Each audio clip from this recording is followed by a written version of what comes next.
Hi ಎಲ್ರಿಗೂ ನನ್ನ ಚಾನಲಿಗೆ ಸ್ವಾಗತ. Welcome back to my channel. ನಾನಿವತ್ತು ಏನು ಹೇಳಬೇಕು,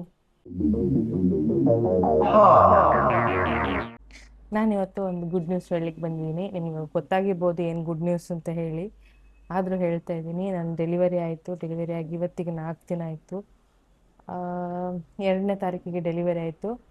ಒಂದು 11:30 ಹೊತ್ತಿಗೆ ಡೆಲಿವರಿ ಆಯಿತು. ನನಗೆ ಲಿಟಲ್ ಪ್ರಿನ್ಸಸ್ ಬಂದಿದ್ದಾಳೆ, ಗರ್ಲ್ ಬೇಬಿ ಆಗಿದ್ದಾಳೆ. ನಮಗೂ ಇಷ್ಟ ಇತ್ತು ಗರ್ಲ್ ಬೇಬಿ ಆಗಬೇಕು ಅಂತೇಳಿ, ಯಾಕಂದರೆ ಫಸ್ಟ್ ಒನ್ ಬಾಯ್ ಆಗಿತ್ತಲ್ಲ, ಸೆಕೆಂಡ್ ಒನ್ ಗರ್ಲ್ ಆಗಲಿ ಅಂತೇಳಿ. ಸೊ ಗರ್ಲ್ ಬೇಬಿಯೇ ಬಂದಿದ್ದಾಳೆ. ಹಾಗಾಗಿ ನಾವು ಮನೇಲೆಲ್ಲ ಹ್ಯಾಪಿ. ನಾನು ಹಾಸ್ಪಿಟಲ್ ಜರ್ನಿದು ಯಾವ ವಿಡಿಯೋ ಕೂಡ ಕರೆಕ್ಟಾಗಿ ತೆಗಿಲಿಕ್ಕಾಗಲಿಲ್ಲ, ಯಾಕಂದರೆ ನಾನು ಒಬ್ಬಳೇ ತೆಗಿಬೇಕು, ಎಲ್ಲ ನಾನು ಒಬ್ಬಳೇ ಮಾಡಬೇಕಿತ್ತು. ಅದಕ್ಕೋಸ್ಕರ ನನಗೆ ಅಷ್ಟೊಂದು ಲಾಸ್ಟ್ ಮೂಮೆಂಟಾಗಿ ಹೋಗ ಏನೂ ಮಾಡಲಿಕ್ಕಾಗಲಿಲ್ಲ. ಹಾಗೆ ಸಣ್ಣ ಸಣ್ಣ ಸಣ್ಣ ಸಣ್ಣ ಕ್ಲಿಪ್ ತೆಗ್ದೇ ಇದೆ, ಅದನ್ನೆಲ್ಲ ಒಂದು ಕಾಲೇಜ್ ಮಾಡಿ ಒಂದು ವೀಡಿಯೋ ಹಾಕ್ತೀನಿ ಇದರಲ್ಲಿ. ನನಗೆ ಫಸ್ಟ್ ಒನ್ ಇದು ನಾರ್ಮಲ್ ಡೆಲಿವರಿ ಆಯಿತು, ಸೆಕೆಂಡ್ ಒನ್ ಸಿ ಸೆಕ್ಷನ್ ಆಯಿತು. ಅದು ಯಾಕಾಯಿತು ಅಂತೇಳಿ ಈ ವಿಡಿಯೋದಲ್ಲಿ ಹೇಳ್ತೀನಿ. ಏನಾಯಿತು, ಹೇಗೆ ಗೊತ್ತಾಗಲಿಲ್ಲ ಅಂತೆಲ್ಲ ಹೇಳ್ತೀನಿ ನಾನು. ಮಗಳು ಚೆನ್ನಾಗಿದ್ದಾಳೆ ಇವಾಗ. ಇದು ಪ್ರೀ ಚೆಕಪ್ಪಿಗೆ ಹೋದ ದಿನದು. ನಾನು ಚೆಕಪ್ಪಿಗೆ ಬೆನಕ ಹೆಲ್ತ್ ಸೆಂಟ್ರಿಗೆ ಹೋಗ್ತಿದ್ದೆ. ಇದು ಉಜಿರೆಯಲ್ಲಿದೆ. ಹಾಸ್ಪಿಟ್ಲ್ ಅಂತೂ ತುಂಬ ಚೆನ್ನಾಗಿದೆ, ಸರ್ವಿಸ್ ಕೂಡ ಒಳ್ಳೆದಿದೆ. ಚೆಕಪ್ಪಲ್ಲಿ ಹಾರ್ಟ್ ಬಿಟ್ ಕೌಂಟ್ ಮಾಡ್ತಾ ಇದ್ರು, ಎಷ್ಟಿದೆ, ನಾರ್ಮಲ್ ಇದೆನಾ ಅಂತ ಹೇಳಿ. ಎಲ್ಲ ನಾರ್ಮಲ್ ಇತ್ತು.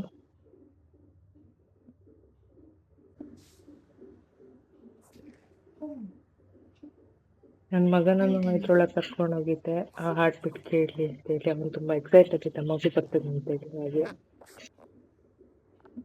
ಬಾಬಾದ ಹಾರ್ಟ್ ಬಿಟ್ ಹೇಗಿತ್ತು? ಡಬ್ ಡಬ್ ಬಂಡ Love the love the love the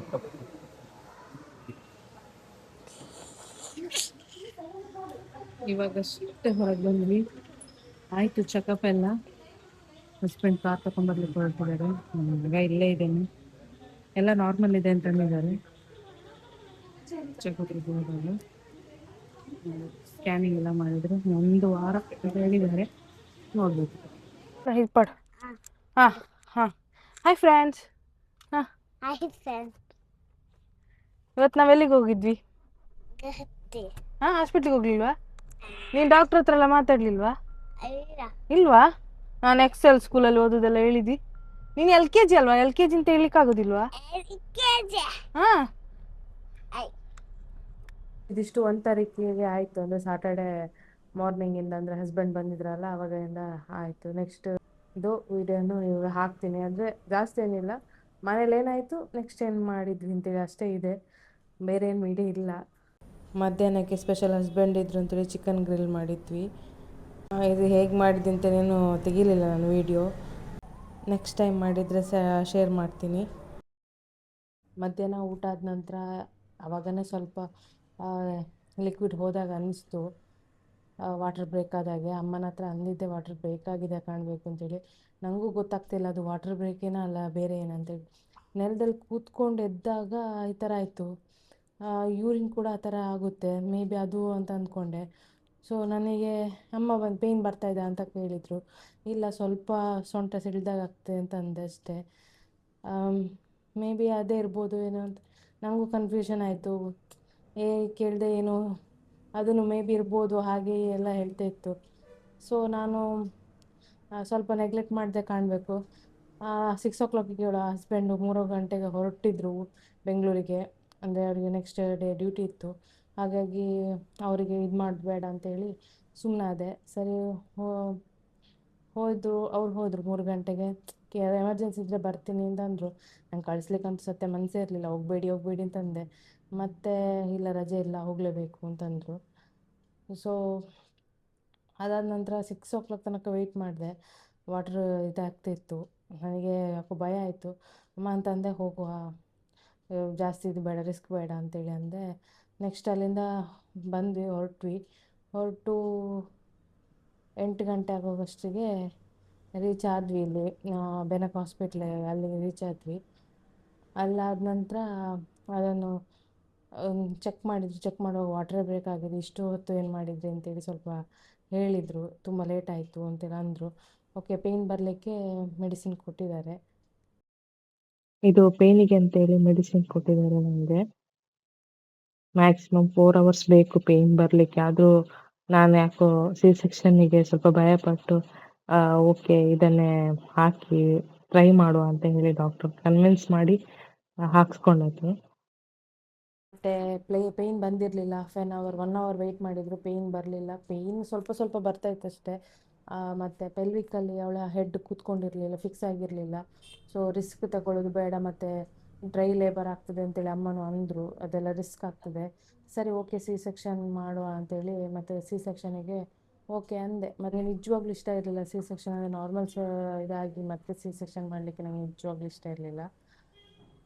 ಮತ್ತೇನು ಮಾಡಲಿ, ರಿಸ್ಕ್ ತಗೊಂಡ್ರೆ ಯಾಕೆ, 9 ತಿಂಗಳು ಈ ಹೊಟ್ಟೆಲಿ ಇಟ್ಕೊಂಡಿದ್ದೇನೆ, ಸುಮ್ಮನೆ ರಿಸ್ಕ್ ಯಾಕೆ ಅಂತೇಳಿ ಸಿ ಸೆಕ್ಷನಿಗೆ ಓಕೆ ಅಂದೆ.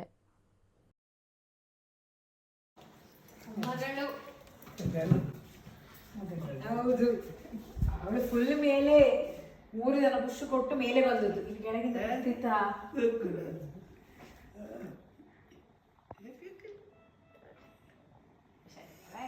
ಬ್ಲಡ್ ಟೆಸ್ಟಿಗೆ ಕಳಿಸಿದ್ದೇನೆ, ಯಾವುದಕ್ಕೂ ಇನ್ಫೆಕ್ಷನ್ ಸ್ಕ್ರೀನಿಂಗಿಗೆ. kg 170 gram.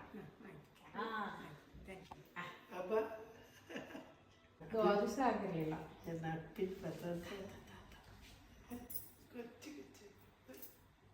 ಅಣ್ಣಂಗೆ ಕೊಡ್ಬೇಕಿತ್ತಂತೆ.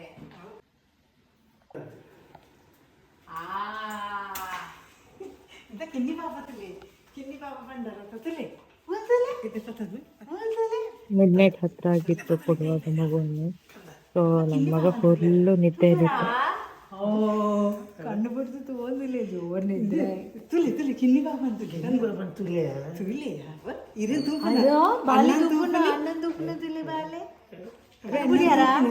ಕಣ್ಣು ಬಿಡಿಯಾರ ಅಯ್ಯೋ ದುಃಖನೇ ಬಾಲೆಗೆ ದುಃಖ. ಇನ್ನು ನಾನು ಇಟ್ಕೊಳ್ಳಿಕ್ಕಿಲ್ಲ. ಮೇಡಮಿಗೆ ಪೋಸ್ಟ್ ಅಪ್ಡೇಟ್ ಇದೆ. ನಾಳೆ ಮಗು ಕೂಡ ನಾಚಿಕೆ ಹಾಕೊಂಡ ಅಂದು ಬಾಲೆ.